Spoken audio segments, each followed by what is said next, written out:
Las lámparas fluorescentes en el despacho del detective parpadeaban con una regularidad nauseabunda, proyectando una luz fría sobre mi rostro demacrado. El detective Robles estaba sentado frente a mí, sus ojos estudiando atentamente cada arruga en mi cara, cada movimiento de mis manos temblorosas. Sabía que parecía un loco. Pelo revuelto, ojos hundidos de los que las lágrimas aún no se habían secado, ropa manchada con la sangre de mi familia. Pero no me importaba.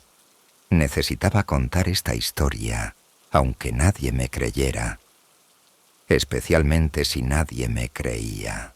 Me aclaré la garganta, intentando reunir los restos de mi voz, que se había vuelto ronca por los gritos y el llanto. El detective encendió la grabadora y el suave zumbido del aparato llenó el silencio de la habitación.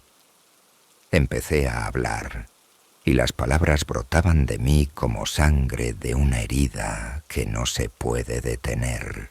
Todo comenzó hace 3 años, cuando todavía creía que el dinero podía resolver cualquier problema. En aquel entonces trabajaba como mozo de almacén.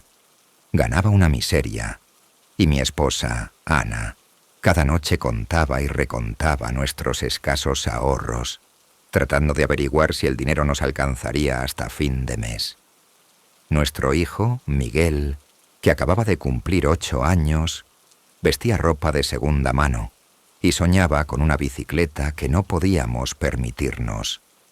Nuestra hija, Sofía, una princesa de 5 años con rizos dorados, pedía una muñeca para su cumpleaños, pero sabíamos que lo máximo que podríamos permitirnos era un juguete casero hecho con trapos.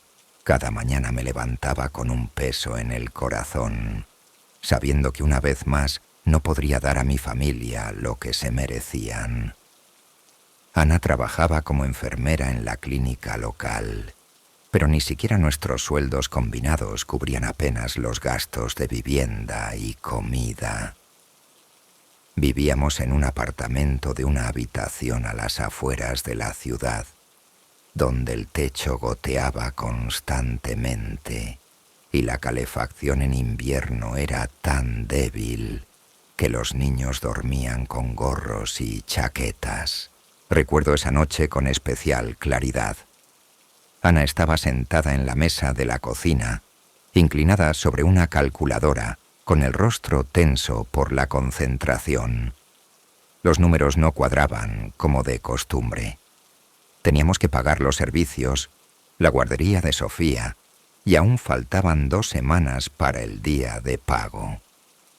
Miguel hacía sus deberes bajo la tenue luz de una lámpara de escritorio, y Sofía jugaba con sus pocos juguetes en la alfombra desgastada.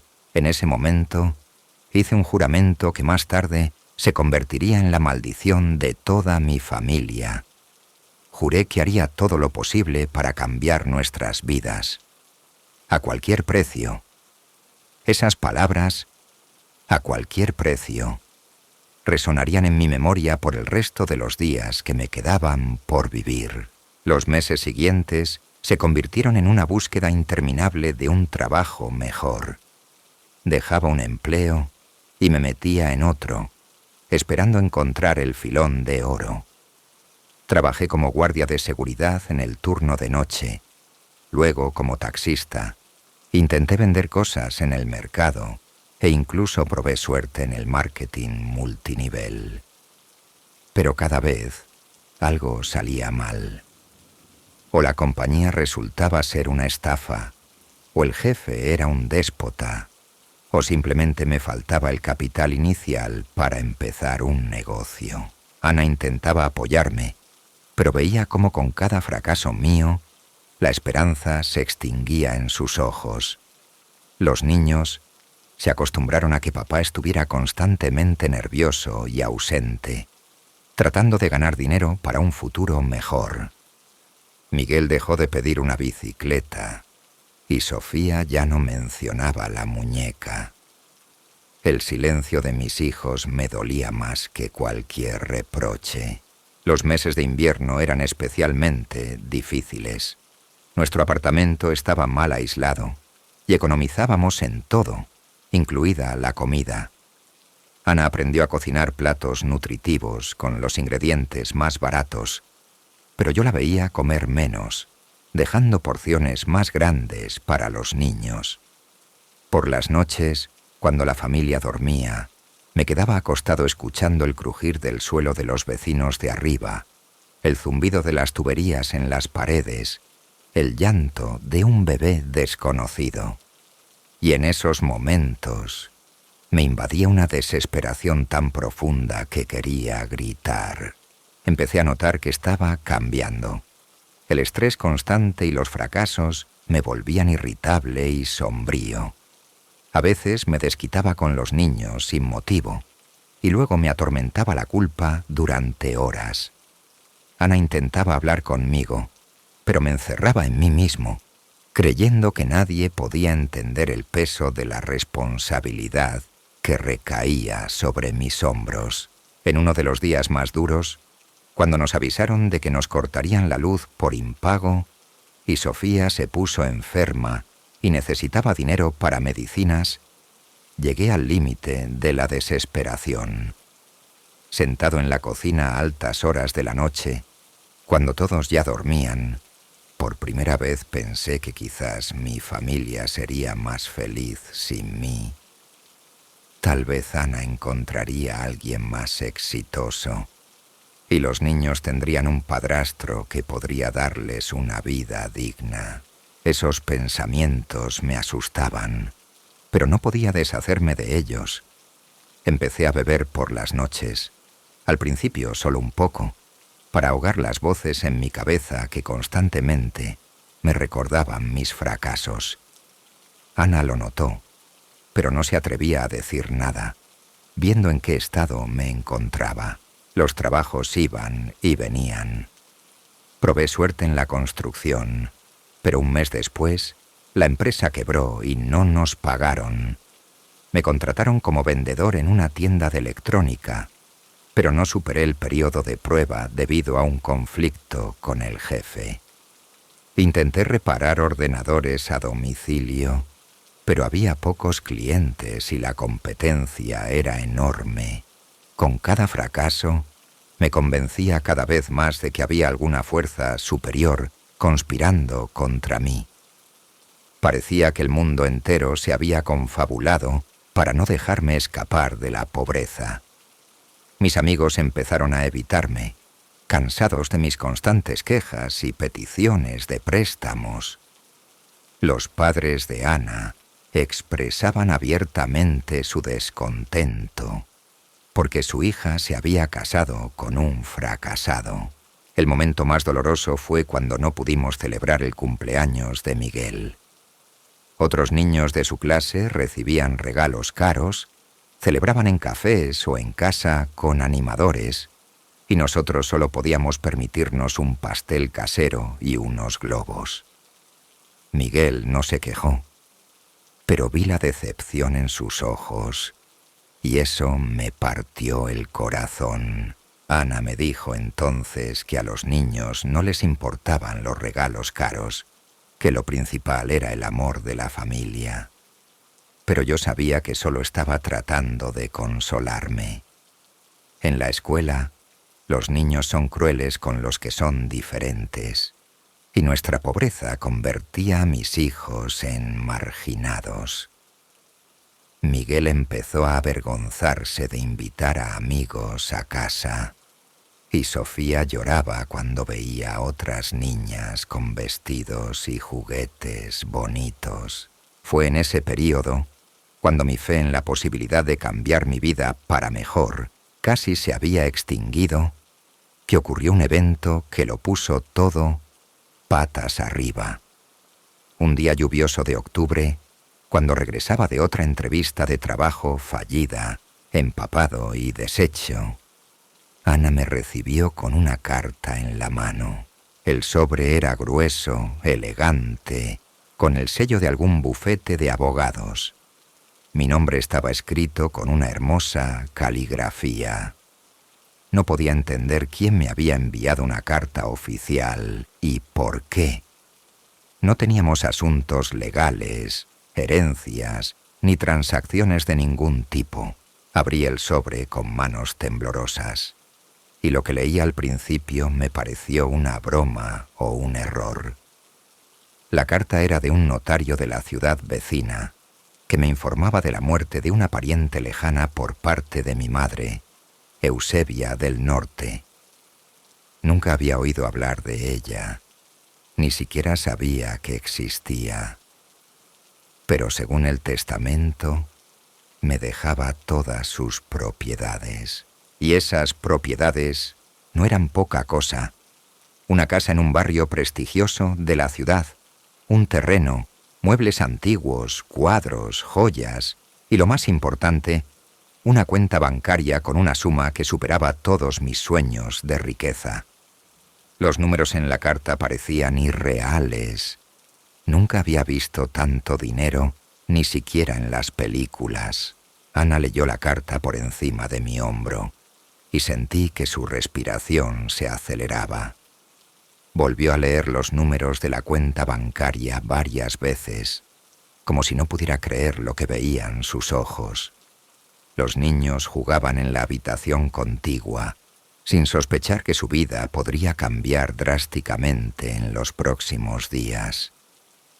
Recuerdo a Sofía riéndose de algún juguete y a Miguel leyendo un libro, recostado en el viejo sofá. Los sonidos habituales de nuestra familia pobre, pero aún feliz. Los primeros días después de recibir la carta pasaron como en una neblina. No podía creer que lo que estaba pasando fuera real.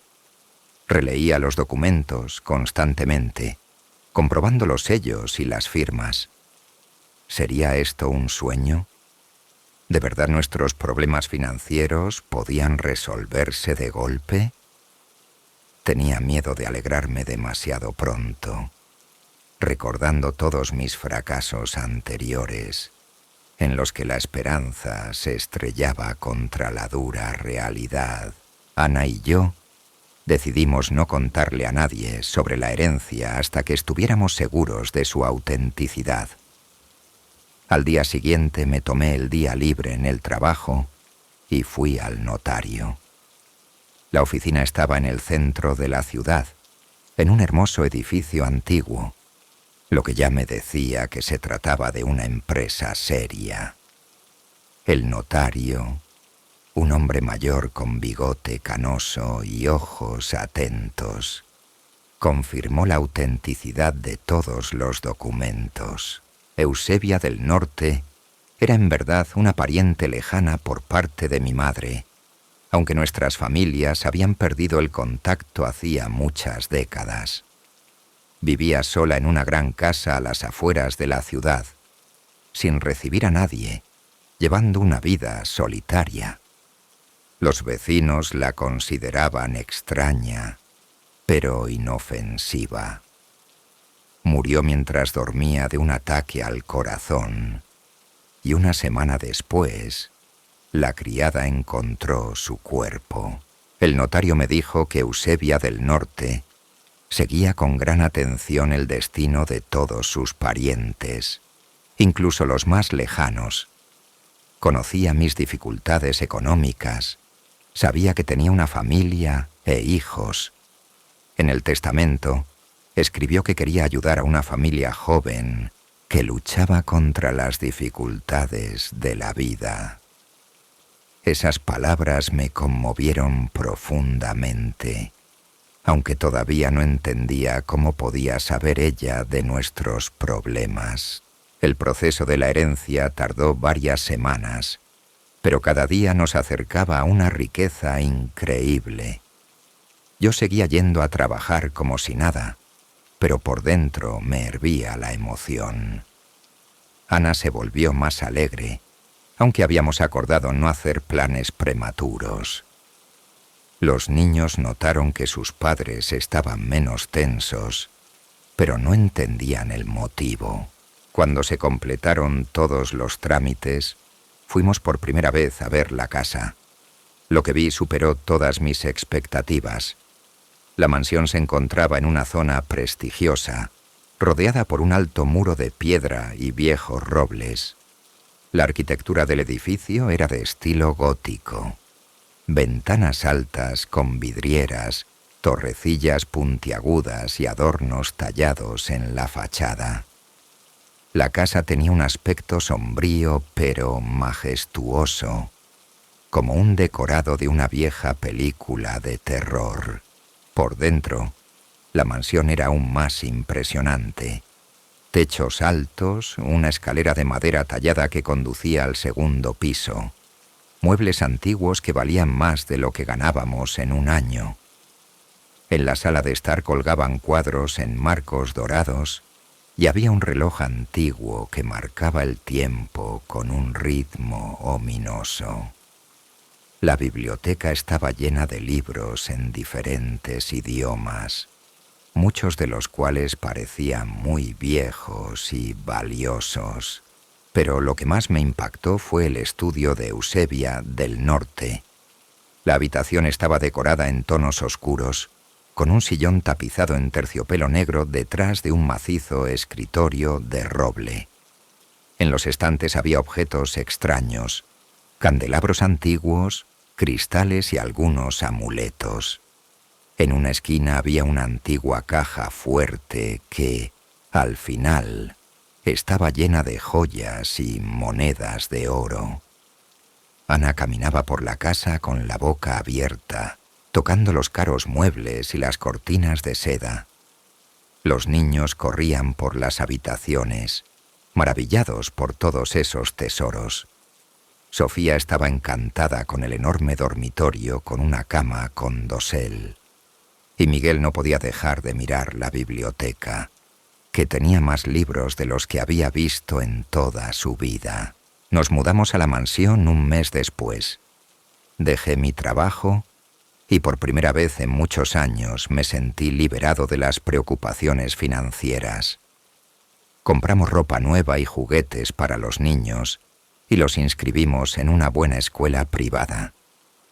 Ana dejó su trabajo en la clínica y se dedicó a la casa, disfrutando de la organización de nuestra nueva vida. Los primeros meses en la mansión fueron como un cuento de hadas. Comprábamos todo lo que queríamos, viajábamos y salíamos a restaurantes. Los niños estaban felices y habían hecho nuevos amigos de familias ricas. Ana floreció participando en eventos de caridad y sociales.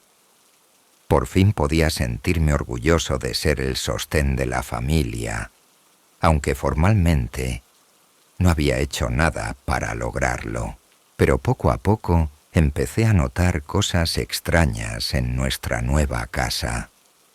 Por las noches se escuchaban ruidos inexplicables, el crujir del suelo cuando no había nadie cerca, susurros en las paredes que no se podían atribuir a ratones o tuberías. A veces me parecía que alguien me observaba desde los rincones oscuros de las habitaciones. Ana también se quejaba de tener pesadillas, pero lo achacábamos al estrés de los cambios drásticos en nuestras vidas. En el estudio de Eusebia del Norte, a menudo sentía una sensación especialmente desagradable. El aire allí parecía pesado, denso, y me costaba respirar. A veces, sentado en su escritorio revisando documentos financieros, sentía que alguien estaba parado detrás de mí, pero cuando me giraba, no había nadie. Los libros de la biblioteca eran particularmente extraños. Muchos estaban escritos en latín u otros idiomas antiguos y trataban de ciencias ocultas. Encontré secciones enteras sobre magia negra, invocación de espíritus y rituales antiguos. Algunos libros parecían tan viejos que las páginas apenas se sostenían. En uno de ellos, escrito con letra gótica, encontré un marcapáginas en una página que describía rituales para enriquecerse mediante la comunicación con fuerzas oscuras. Al principio no le di importancia, pensando que era solo una afición extraña de mi difunta pariente. Muchas personas mayores se interesan por la mística y el esoterismo, especialmente si viven solas. Pero cuanto más tiempo pasaba en la casa, más fuerte se hacía la sensación de que algo no estaba bien allí. La criada que trabajó para Eusebia del Norte en sus últimos años me contó varias historias inquietantes. La mujer afirmaba que por las noches veía a la señora hablar con alguien en el estudio, aunque nunca había invitados en la casa. A veces oía voces extrañas que venían del sótano, al que Eusebia del Norte le había prohibido entrar. En varias ocasiones, la criada notó que en la casa aparecían objetos que antes no estaban. Amuletos extraños, velas negras, símbolos dibujados con tiza en el suelo. El sótano de la mansión estaba cerrado con varios candados, y las llaves las encontré por casualidad 6 meses después de mudarme, en un compartimento secreto del escritorio. Al bajar descubrí un lugar que evidentemente se usaba para algún tipo de rituales. Alrededor de la habitación había velas negras, y en el suelo estaba dibujado un complejo círculo mágico con símbolos incomprensibles. En el centro del círculo había un altar de piedra, cubierto de manchas oscuras que parecían sangre seca. En las paredes del sótano colgaban retratos de personas vestidas de negro, cuyos ojos parecían seguir cada uno de mis movimientos. En una esquina había otra caja fuerte, en la que encontré los diarios de Eusebia del Norte. Leerlos era aterrador y repugnante a la vez. La mujer describía con detalle sus contactos con entidades oscuras y los rituales que realizaba para obtener riqueza y poder. En los diarios me enteré de que Eusebia del Norte había hecho un pacto con una entidad demoníaca hace muchos años. A cambio de su alma después de su muerte, recibió oportunidades ilimitadas para enriquecerse. El dinero le llegaba de varias maneras: ganancias en la lotería, inversiones exitosas, herencias repentinas de desconocidos. Pero por cada bendición tenía que pagar cumpliendo las repugnantes órdenes de su patrón. En las últimas entradas del diario, Eusebia del Norte escribía que sentía que la muerte se acercaba. El demonio le exigía encontrar un sucesor, alguien que continuaría cumpliendo su voluntad a cambio de riqueza. La mujer había estudiado detenidamente a sus parientes lejanos y me eligió a mí. Un hombre desesperado con una familia, dispuesto a hacer cualquier cosa por dinero. Al leer esas notas, sentí que un sudor frío me cubría el cuerpo. ¿Había obtenido nuestra riqueza a un precio tan terrible? ¿Había yo, sin saberlo, hecho un trato con el diablo? Pero al mismo tiempo, una parte de mí se negaba a creer en estas tonterías. Tal vez Eusebia del Norte era simplemente una mujer con problemas mentales, y su riqueza tenía un origen perfectamente terrenal. Decidí ocultar mi hallazgo en el sótano a Ana. ¿Por qué estropearle el ánimo con historias de terror? Éramos felices, los niños estaban disfrutando de su nueva vida, y yo por fin me sentía un hombre de verdad, capaz de mantener a mi familia. Escondí los diarios en la caja fuerte, cerré el sótano y nunca más volví a bajar. Pero la paz no duró mucho. Aproximadamente 1 año después de mudarnos a la mansión, en una tarde lluviosa, mientras los niños hacían sus deberes y Ana leía en la sala de estar, sonó el timbre. Era extraño, ya que rara vez teníamos visitas inesperadas, y todos nuestros conocidos solían llamar con antelación. Abrí la puerta y vi a un hombre que me hizo sentir que el corazón se me paraba del miedo. Frente a mí había un hombre de estatura media, vestido con un traje negro. Su rostro era mortalmente pálido, con rasgos afilados, y sus ojos eran completamente negros, sin pupilas ni iris, como dos abismos. Cuando sonrió, vi que sus dientes eran demasiado afilados y blancos, como los de un depredador. De él emanaba un olor a azufre y putrefacción que me revolvía el estómago. Se presentó como el señor Sombra y dijo que había venido a discutir los términos de nuestra cooperación. Su voz era baja, pero cada palabra resonaba en mis huesos como el repique de una campana. Quise cerrar la puerta, gritar, huir, pero no podía moverme. Sus ojos negros me hipnotizaban, privándome de mi voluntad y de mi capacidad para resistir. El señor Sombra entró en la casa como si hubiera sido invitado y se dirigió directamente al estudio de Eusebia del Norte. Lo seguí, sintiéndome como una marioneta en manos de otra persona. En el estudio, se sentó en el sillón de la difunta anfitriona e hizo un gesto para que me sentara frente a él. Su presencia llenaba la habitación de una energía tan siniestra que el aire se volvió denso y difícil de respirar. El señor Sombra comenzó a hablar con una voz baja pero penetrante. Me contó lo que ya sabía por los diarios de Eusebia del Norte, pero escucharlo de sus propios labios era 1000 veces más aterrador. Explicó que la riqueza que ahora poseía no me había llegado de la nada. Era el pago por futuros servicios que yo debería prestarle. Eusebia del Norte había sido su fiel sirvienta durante muchos años, y ahora ese papel me correspondía a mí.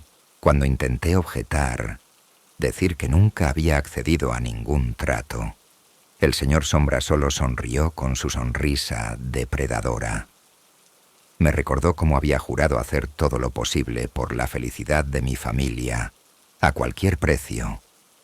Esas palabras, pronunciadas en desesperación y sin salida, resultaron ser un conjuro que me ataba a él con cadenas invisibles. Había aceptado sus dones, la casa, el dinero, la vida de lujo, y ahora debía pagar. La primera tarea me pareció relativamente inofensiva. El señor Sombra me pidió que encontrara a un indigente que vivía bajo un puente en las afueras de la ciudad y le entregara una pequeña bolsa negra. Insistió en que no debía mirar dentro de la bolsa ni preguntarle al vagabundo qué contenía. Simplemente entregarla y marcharme. Quise negarme, pero cuando intenté pronunciar las palabras de rechazo, mi lengua se petrificó. El señor Sombra explicó que la resistencia era inútil. Nuestro pacto no estaba sellado en papel, sino en esferas más profundas del ser. Si me negaba a cumplir sus órdenes, mi familia perdería toda la riqueza y volvería a la miseria anterior. Pero eso no sería lo peor. Insinuó consecuencias más graves que podrían afectar la salud y la vida de mis seres queridos. Al día siguiente, encontré al vagabundo bajo el puente. Era un hombre mayor con ojos vacíos y desquiciados y manos temblorosas. Cuando le entregué la bolsa, la agarró con una avidez tal como si fuera una joya. Sus dedos, al tocar la tela de la bolsa, temblaron aún más, y un brillo extraño apareció en sus ojos. Susurró algo en un idioma incomprensible y escondió la bolsa bajo sus harapos.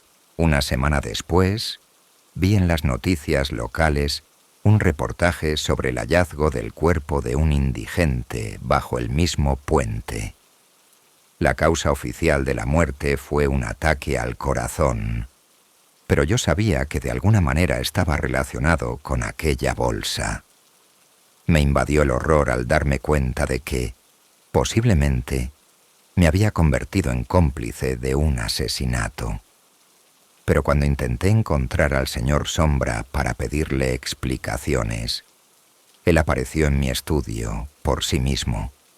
Como si leyera mis pensamientos, explicó fríamente que el vagabundo era solo un instrumento para transferir cierta energía al lugar correcto.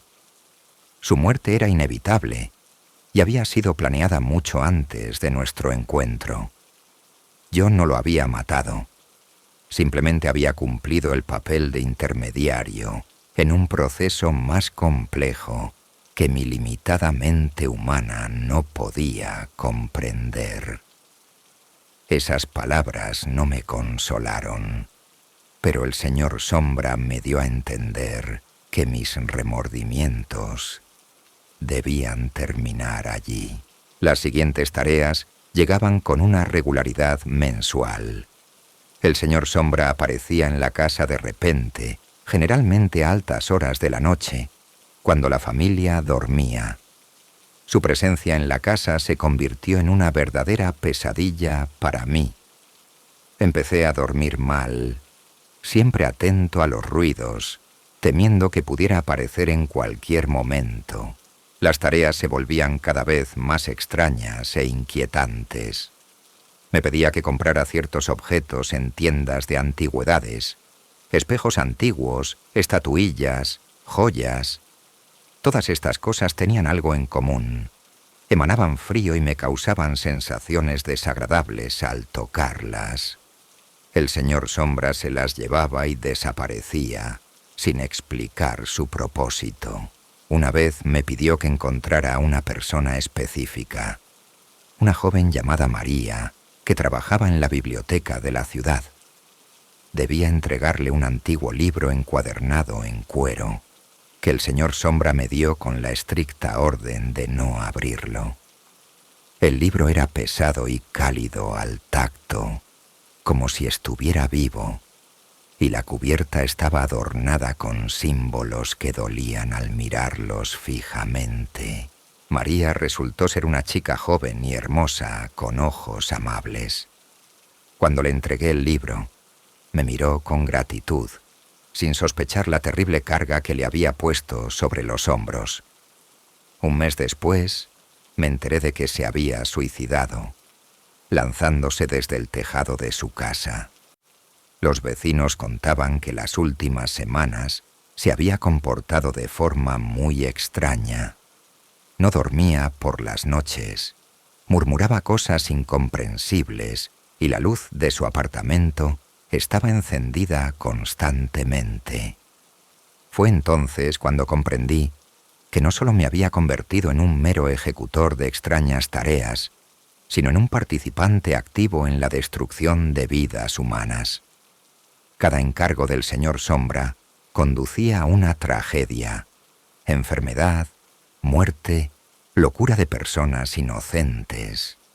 Intenté encontrar alguna lógica en esto, comprender el objetivo final de todas estas acciones, pero mi mente se negaba a aceptar la realidad de lo que estaba sucediendo.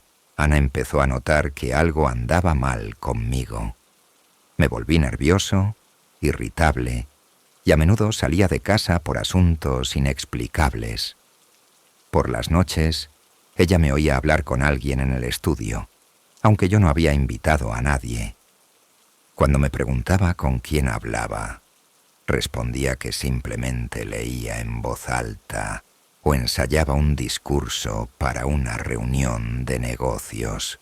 Los niños también sentían que algo extraño pasaba en la casa.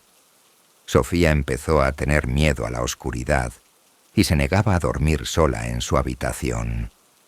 Miguel se volvió más retraído y a menudo preguntaba por qué la casa se había vuelto tan fría. aunque la calefacción funcionaba perfectamente. A veces los niños se quejaban de pesadillas en las que veían figuras oscuras deambulando por los pasillos de nuestra casa. Comprendía que la presencia del señor Sombra afectaba a toda la familia, pero no sabía cómo detenerlo. Cada vez que intentaba negarme a cumplir sus órdenes, me recordaba el precio de nuestra riqueza. Me mostraba visiones de nuestro pasado, nuestro miserable apartamento, los niños hambrientos, Ana desesperada. Esas imágenes eran tan realistas que sentía físicamente el frío de aquel viejo apartamento, el olor a humedad y desesperación. El señor Sombra me explicó que vivíamos en un frágil equilibrio entre mundos. Nuestra riqueza se mantenía con la energía que él obtenía de la realización de mis tareas. Cada sufrimiento, cada muerte, cada vida destruida alimentaba las fuerzas oscuras que nos proporcionaban una vida de lujo. Si ese flujo de energía se detenía, no solo perderíamos el dinero, podríamos perder mucho más. Pero lo más terrible comenzó cuando el señor Sombra me exigió hacer algo que no afectaba a desconocidos, sino a mi propia familia. Sucedió una fría tarde de diciembre, cuando los niños ya estaban acostados y Ana se había ido a casa de una amiga. El señor Sombra apareció en el estudio y se sentó en su silla habitual. Sus ojos negros brillaban en la penumbra de la habitación con un brillo siniestro. Explicó que había llegado una nueva etapa en nuestra cooperación. Las simples tareas ya no eran suficientes para mantener el nivel de riqueza al que nos habíamos acostumbrado. Las fuerzas oscuras exigían sacrificios más significativos, pérdidas más personales. Me pidió que le trajera un mechón de pelo de mi hija Sofía y una gota de su sangre. Cuando intenté indignarme, decir que nunca haría daño a mis hijos, el señor Sombra se rió con una risa baja y escalofriante. Me recordó que mi familia ya le pertenecía. Cada día que pasaban en esa casa, cada euro gastado los ataba más estrechamente a las fuerzas oscuras a las que él servía. El pelo y la sangre no los necesitaba para dañar a Sofía de inmediato, sino para crear un vínculo mágico que sería necesario en el futuro. Me explicó que los niños eran especialmente valiosos para las fuerzas oscuras, ya que sus almas aún eran puras y estaban llenas de energía vital. A través de este vínculo, podría extraer gradualmente la energía vital de Sofía, y a cambio, nuestra familia obtendría aún más riqueza y poder. El proceso sería lento e imperceptible.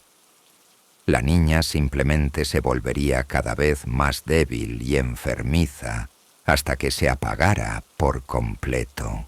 Me negué.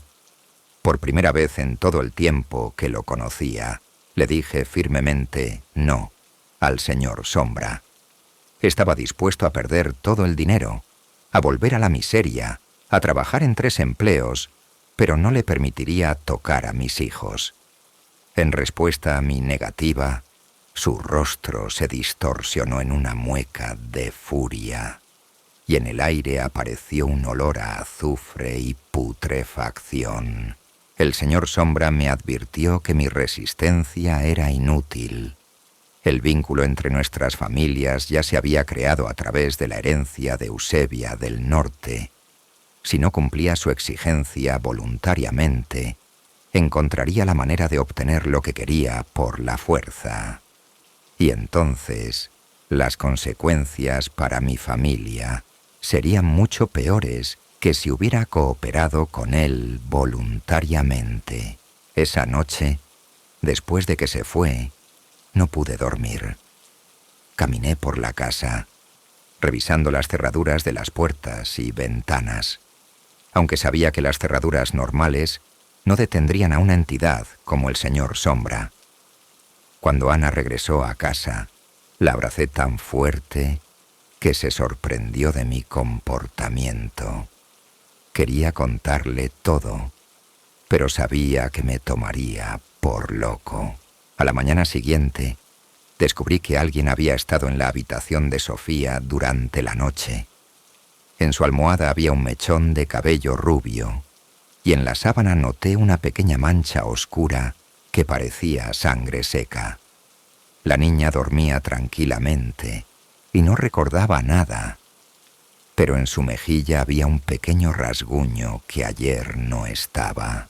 El señor Sombra obtuvo lo que quería, a pesar de mi negativa.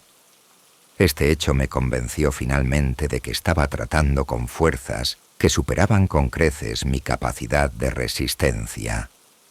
Pero lo peor estaba por venir. Empecé a notar que Sofía realmente se estaba volviendo más apática y enfermiza. Se quejaba más a menudo de dolores de cabeza, se cansaba rápidamente y su apetito empeoró. Ana se preocupó e insistió en llevar a nuestra hija a los médicos. Los exámenes no revelaron ninguna enfermedad. Todos los análisis estaban bien, pero Sofía seguía debilitándose. Los médicos se encogían de hombros, sugiriendo problemas psicológicos o una enfermedad rara difícil de diagnosticar. Yo entendía la verdadera causa de la enfermedad de mi hija, pero era impotente para cambiar algo. Cada noche oía al señor Sombra deambular por la casa y sabía que continuaba con su sombría labor. A veces veía su figura oscura en el pasillo, inclinada sobre la cama de Sofía dormida. Cuando intentaba acercarme, desaparecía como el humo.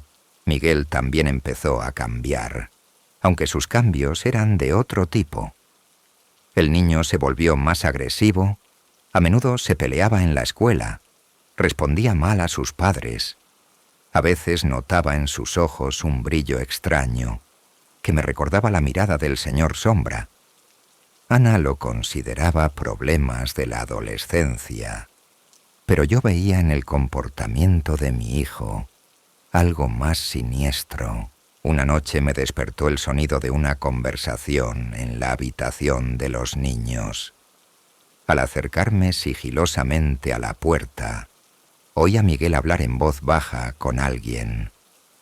Al principio pensé que hablaba consigo mismo o con sus juguetes, pero luego me di cuenta de que realmente había alguien más en la habitación. La voz del interlocutor era baja y ronca, y en ella reconocí las inflexiones del señor Sombra. Entré corriendo en la habitación, pero solo encontré a Miguel, que estaba sentado en la cama con la mirada perdida. Cuando le pregunté con quién hablaba, el niño me miró con ojos incomprensivos y dijo que no había nadie allí. Pero en el aire aún flotaba el familiar olor a azufre, y en la ventana noté la huella de una mano que era demasiado grande para pertenecer a un niño. Entonces comprendí que el señor Sombra había empezado a trabajar no solo con Sofía, sino también con Miguel. Estaba corrompiendo gradualmente el alma de mi hijo, preparándolo para ser su nuevo sirviente. El niño se estaba volviendo más cruel e indiferente al sufrimiento de los demás. Una vez lo sorprendí en el jardín, donde arrancaba metódicamente las alas a una mariposa viva, observando su agonía con interés científico. Ana estaba cada vez más preocupada por el estado de los niños, pero yo no podía explicarle la verdadera razón de lo que estaba sucediendo.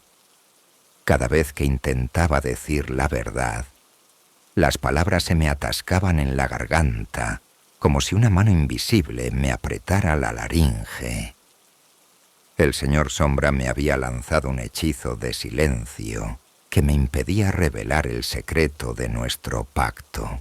Intenté encontrar una manera de romper el vínculo con las fuerzas oscuras. Estudié los libros de la biblioteca de Eusebia del Norte. Busqué información en Internet. Pero todas las fuentes decían lo mismo.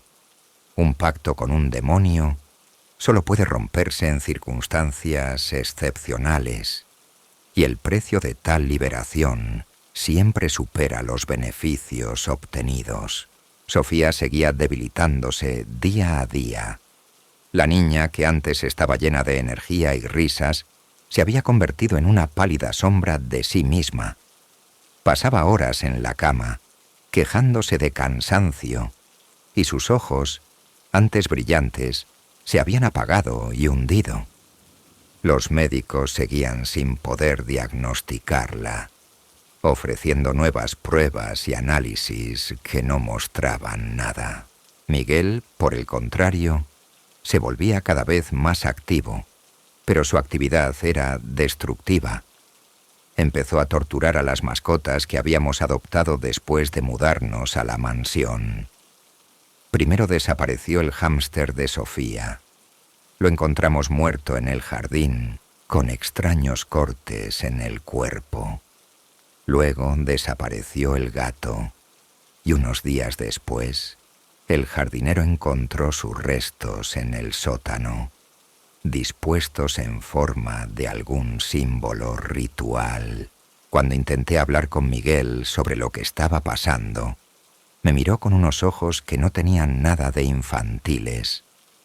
En su mirada se leía una antigua malicia y una fría crueldad que no podía pertenecer a un niño de 8 años. Me dijo que los animales habían sido sacrificados para fortalecer nuestro bienestar y que pronto se necesitarían sacrificios más significativos. Ana notó mi deterioro mental e insistió en que acudiera a un psicólogo. Pero ¿cómo podía explicarle a un especialista que mi casa estaba habitada por un demonio que convertía a mis hijos en monstruos? ¿Cómo contarle que cada noche oía el susurro de las fuerzas oscuras, que exigían más y más sacrificios? El señor Sombra aparecía en mi estudio cada vez con más frecuencia, a veces varias veces a la semana. Sus exigencias se volvían cada vez más perversas y crueles. Me obligaba a buscar personas con características específicas: madres jóvenes, ancianos solitarios, niños de familias desfavorecidas. A cada uno de ellos le esperaba un destino terrible, y yo era el conducto de ese destino. Un día me ordenó encontrar a una mujer embarazada y entregarle un amuleto especial que supuestamente protegería a su futuro hijo. Encontré a esa mujer en la consulta prenatal, una joven que esperaba a su primer hijo y que irradiaba felicidad. Cuando le di el amuleto, diciéndole que era un regalo de un benefactor anónimo, me sonrió con tanta gratitud que me dolió físicamente darme cuenta de lo que estaba haciendo. Un mes después, me enteré por las noticias de que esta mujer había dado a luz a un bebé muerto en circunstancias extrañas. Los médicos no pudieron explicar la causa de la muerte. El feto había estado sano hasta el parto, pero nació ya sin vida, con la piel ennegrecida y una expresión de horror en su diminuto rostro. El amuleto había desaparecido de sus pertenencias, como si se hubiera disuelto en el aire. Comprendí que me estaba convirtiendo gradualmente en un instrumento del mal, en un conducto de muerte y sufrimiento. Cada tarea cumplida me hacía más insensible e indiferente al sufrimiento humano. A veces me sorprendía sintiendo una extraña satisfacción al ver los resultados de mis acciones en los titulares de las noticias. Ana empezó a sospechar que algo sobrenatural estaba ocurriendo en nuestra familia. Encontraba objetos extraños en la casa, velas negras que nadie había comprado, símbolos dibujados con tiza en las paredes del sótano, rastros de sangre en el suelo del estudio. Cuando me preguntaba al respecto, respondía que no sabía nada, pero veía en sus ojos un creciente miedo y desconfianza. Una noche, Ana me siguió y me vio hablando con el señor Sombra en el estudio. Ella no podía verlo. Para ella el sillón estaba vacío y yo hablaba con el aire. Al día siguiente, intentó convencerme de que acudiera a un psiquiatra, afirmando que tenía alucinaciones y que necesitaba ayuda. El señor Sombra se enteró de las sospechas de Ana y me amenazó con graves consecuencias si ella seguía interfiriendo en nuestros asuntos.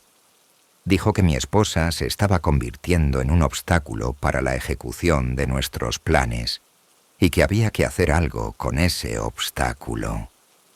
Sus palabras sonaron como una sentencia y comprendí que Ana estaba en peligro mortal. Durante los días siguientes, observé cómo la salud de mi esposa comenzaba a deteriorarse. Se quejaba de constantes dolores de cabeza, sufría de insomnio y su apetito había desaparecido por completo. Por las noches se agitaba en la cama, murmurando algo en sueños en un idioma incomprensible. A veces la oía hablar con alguien en las habitaciones vacías de la casa. Mientras tanto, Sofía seguía apagándose. La niña apenas se levantaba de la cama. Su piel se había vuelto cerosa y transparente, y su respiración, superficial e intermitente. Los médicos sugirieron la hospitalización, pero todos sus esfuerzos fueron inútiles contra la enfermedad sobrenatural que devoraba la energía vital de mi hija. Miguel se volvía cada vez más extraño y aterrador. Empezó a decir cosas que un niño de 8 años no podía saber. Sobre la muerte, sobre rituales oscuros, sobre las fuerzas que gobernaban el mundo desde las sombras. Una vez lo encontré en el sótano, donde dibujaba complejos símbolos mágicos en el suelo con su propia sangre. Cuando le pregunté de dónde conocía esos signos, el niño respondió que se los enseñaba a su maestro nocturno. La culminación llegó en la víspera de Año Nuevo.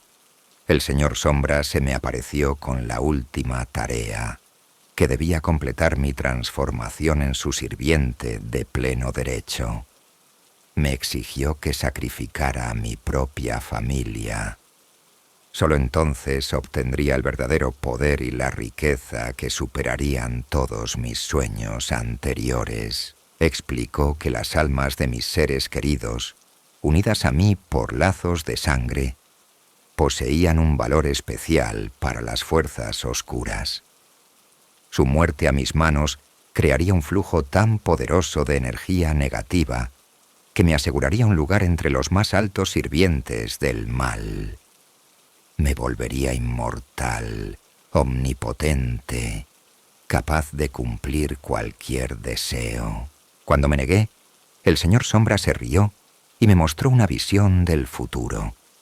Vi a Sofía, muriendo en una habitación de hospital de una enfermedad desconocida. A Ana, enloqueciendo de dolor y suicidándose. A Miguel, convertido en un cruel asesino que pasaría su vida en prisión. Todo esto sucedería si no cumplía su última exigencia. Pero si aceptaba su propuesta, su sufrimiento terminaría rápida e indolora, y sus almas encontrarían la paz en su reino. El señor Sombra lo presentó como un acto de misericordia, liberando a la familia de una agonía torturante que se extendería por años. Esa noche no dormí, atormentado por la elección entre dos opciones horribles. Por un lado, No podía levantar la mano contra mis seres queridos, las personas que amaba más que a mi propia vida. Por otro lado, la visión del señor Sombra me mostró que les esperaba un destino aún más terrible si me negaba. Por la mañana tomé una decisión. No podía seguir viendo el tormento de mi familia. No podía ver cómo morían lentamente por la influencia de las fuerzas oscuras. Si su muerte era inevitable, entonces que fuera rápida y a manos de quien los amaba, en lugar de larga y agonizante. El señor Sombra me dio una daga especial con una hoja negra, cubierta de antiguas runas. Explicó que esta arma aseguraría una muerte indolora y garantizaría que las almas de mis seres queridos fueran a sus dominios, donde estarían protegidas del sufrimiento del mundo terrenal. Empecé con Sofía. La niña dormía en su cama, agotada por la enfermedad, su respiración apenas audible. Cuando me incliné sobre ella con la daga, abrió los ojos y me miró con tanta confianza y amor que mi corazón se hizo pedazos. Susurró: «Papá, me duele tanto, ayúdame». Y comprendí que lo hacía por amor a ella. El golpe fue preciso y rápido. Sofía ni siquiera tuvo tiempo de asustarse. Simplemente cerró los ojos y su sufrimiento terminó. Su pequeño cuerpo se relajó en mis brazos y su rostro encontró una paz que no había tenido en muchos meses. La besé en la frente y sentí como algo moría para siempre en mi alma. Miguel fue más difícil. Cuando entré en su habitación, el niño ya estaba despierto. Estaba sentado en la cama y me miraba con ojos llenos de una comprensión inhumana. «Sabía que vendrías», dijo con una voz que no tenía nada de infantil. El maestro nocturno me dijo que así tenía que ser. No se resistió cuando me acerqué con la daga. Es más, me tendió la mano, como si me ayudara a encontrar el lugar correcto para el golpe. «Gracias, papá», susurró antes de morir. «Ahora podré servir al maestro para siempre». Esas palabras me horrorizaron más que el propio acto del asesinato. Comprendí que el alma de mi hijo ya se había perdido mucho antes de su muerte física. La más difícil fue Ana. Se despertó cuando entré en nuestro dormitorio. Al ver la daga en mis manos y la sangre en mi ropa, comprendió de inmediato lo que había sucedido. Pero en lugar de gritar o intentar huir, simplemente me miró con una tristeza infinita. «Has matado a nuestros hijos», dijo en voz baja, y en su voz no había horror ni acusación, solo una pena ilimitada. Sabía que algo pasaría. En los últimos meses te vi cambiar, cómo la oscuridad te consumía, pero tenía esperanza. Intenté explicarle que no tenía elección, que lo hacía para librarlos de tormentos aún peores. Pero las palabras sonaban falsas incluso para mí. Ana negó con la cabeza y cerró los ojos. «Haz lo que debas», susurró. «Pero sabe que no solo estás matando nuestros cuerpos, estás matando todo lo bueno que había en ti, todo el amor que compartimos. Después de esto, ya no serás un ser humano». Su muerte fue la más dolorosa para mí. Cuando la daga atravesó su corazón, sentí cómo, junto con su vida, se iba mi capacidad de amar, de sentir, de ser humano. En ese instante comprendí que el señor Sombra me había engañado. No había salvado a mi familia del sufrimiento. Simplemente me había convertido en el instrumento de su destrucción. Después de que todo terminó, el señor Sombra apareció en la casa. Parecía más real y tangible que antes, como si la muerte de mis seres queridos le hubiera dado una fuerza adicional. Me felicitó por el éxito de la tarea y me prometió que ahora tendría acceso a riquezas y poderes ilimitados, pero ya no quería ni riqueza ni poder. Solo quería una cosa: que todo esto fuera una pesadilla, poder despertar y ver a mi familia viva y sana. El señor Sombra se rió de mis palabras y dijo que el arrepentimiento era un lujo que ya no podía permitirme. Me explicó que ahora estaba atado a él para siempre. Mi alma le pertenecía, y los cuerpos de mi familia se convertirían en conductos para otras entidades demoníacas. La muerte era solo el comienzo de su tormento, no el final. En el reino de la oscuridad serían utilizados para los propósitos más repugnantes, y yo lo observaría sin poder intervenir. Fue entonces cuando despertó en mí el último sentimiento humano: la furia. Agarré la daga con la que había matado a mi familia e intenté clavársela al señor Sombra, pero la hoja atravesó su cuerpo como a través del humo. Él solo se rió y dijo que las armas físicas eran inútiles contra seres como él. Pero en ese momento recordé algo de los libros de Eusebia del Norte: una daga con la que se ha hecho un sacrificio por amor, aunque sea pervertido, puede volverse contra su creador si quien la empuña está dispuesto a sacrificar su propia alma. Giré la hoja hacia mi corazón y pronuncié las palabras del conjuro que una vez leí en uno de los libros antiguos. El señor Sombra comprendió mis intenciones e intentó detenerme, pero ya era demasiado tarde. La daga atravesó mi pecho y sentí cómo el frío acero tocaba mi corazón. En ese mismo instante, la figura oscura del señor Sombra comenzó a disolverse, y sus gritos de furia llenaron la casa. El conjuro funcionó, pero no como esperaba. Sí, rompí el vínculo con el demonio y le quité parte del poder que había obtenido de la muerte de mi familia. Pero las almas de mis seres queridos no fueron liberadas. Ya estaban demasiado atrapadas en las redes de la oscuridad. Solo garanticé que su tormento no duraría para siempre, sino que terminaría después de un tiempo determinado. Muriendo en el suelo de mi mansión maldita, vi los fantasmas de Ana, Sofía y Miguel. Estaban junto a mí, pero sus rostros eran fríos y extraños. Ana negó con la cabeza y dijo: «Creíste que nos salvabas, pero solo lo empeoraste. Ahora estamos atrapados entre mundos, ni vivos ni muertos». Lo último que recuerdo antes de perder el conocimiento son las sirenas de la policía. Alguien de los vecinos oyó los gritos y llamó a la policía. Me encontraron desangrándome junto a los cuerpos de mi familia, con la daga en el pecho. Los médicos dijeron que era un milagro que hubiera sobrevivido. La daga pasó a unos milímetros del corazón, sin tocar órganos vitales.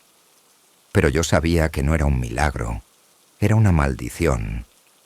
El señor Sombra me dejó con vida para que pudiera cargar con el peso de la culpa por el asesinato de mi familia por el resto de mis días.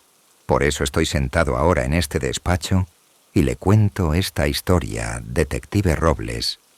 Sé que no creerá en fuerzas sobrenaturales, en demonios y pactos mágicos. Para usted, soy simplemente un enfermo mental que mató a su familia en un ataque de locura. Y quizás tenga razón. Quizás todas estas visiones fueron fruto de mi imaginación enferma y el señor Sombra, una alucinación generada por la culpa y la desesperación. Pero entonces, ¿cómo explicar lo que me está pasando ahora? Cada noche en mi celda veo los fantasmas de mis seres queridos. Se paran a mis pies y me miran con un reproche silencioso. A veces oigo la risa de Sofía, que se convierte en llanto, o la voz de Miguel, llamándome desde la oscuridad. Ana a menudo intenta decir algo, pero sus palabras se pierden en el ruido que llena mi cabeza. La mansión donde vivíamos se quemó al día siguiente de mi arresto. El incendio comenzó por sí solo, sin causa aparente, y destruyó el edificio por completo. Los bomberos dijeron que nunca habían visto un fuego de un color tan negro. La biblioteca de Eusebia del Norte, el sótano con los símbolos rituales, el estudio donde me reuní con el señor Sombra. Todo se convirtió en cenizas, pero sé que no es el final. El mal que se asentó en esa casa no murió con ella. Simplemente busca una nueva víctima, una nueva persona desesperada, dispuesta a cambiar su alma por dinero. Quizás en este mismo momento alguien está recibiendo una carta sobre una herencia inesperada y un nuevo ciclo de sufrimiento está a punto de comenzar. Me condenarán a cadena perpetua o a la pena de muerte. No lo sé, y no me interesa especialmente. El castigo que me imponga el tribunal no es nada comparado con lo que ya llevo en mi alma. Cada día y cada noche recordaré los últimos minutos de vida de mis seres queridos, sus ojos confiados, sus últimas palabras. Lo único que ruego es que mi historia sirva de advertencia para otros. Nunca sacrifiquen sus principios por dinero. Nunca piensen que la riqueza puede resolver todos los problemas. Y si alguna vez les ofrecen una forma fácil de enriquecerse, huyan lo más lejos posible. Porque el verdadero precio de esa riqueza siempre supera su valor, y tendrán que pagarlo no con dinero, sino con almas humanas. Terminé mi relato. El detective Robles apagó la grabadora y me miró fijamente en silencio durante un largo rato. En sus ojos vi una mezcla de asco, lástima y desconfianza. No creyó mi historia. Para él, seguía siendo un asesino común que intentaba culpar a fuerzas místicas. Pero eso ya no importa. Lo importante es que la historia ha sido contada. Y quizás alguien, al leer el protocolo de mi declaración, comprenda la verdadera esencia de la advertencia.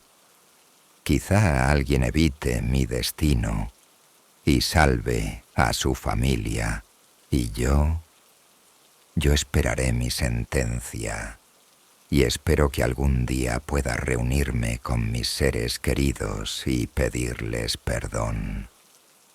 Aunque sé que algunos pecados nunca se perdonan.